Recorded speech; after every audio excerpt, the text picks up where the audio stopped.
ওল চিংড়ির মাখানি।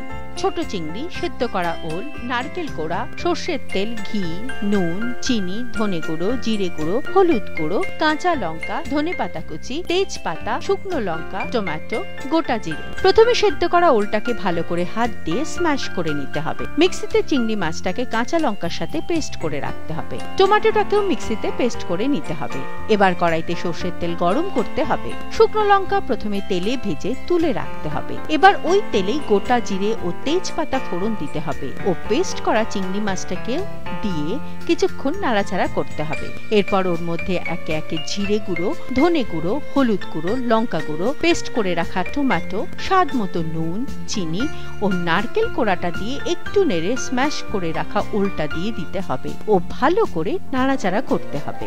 ভালো করে কষানো হয়ে গেলে ঘি ও ধনেপাতা কুচি দিয়ে অল্প নেড়ে নামিয়ে নিতে হবে। ভাজা শুকনো লঙ্কা ও ধনেপাতা কুচি দিয়ে সাজিয়ে নিলেই পরিবেশনের জন্য তৈরি হয়ে যাবে ওল চিংড়ির মাখানি। রাঁধুনি রোজ দুপুর 1:30টায় আকাশ 8-এ।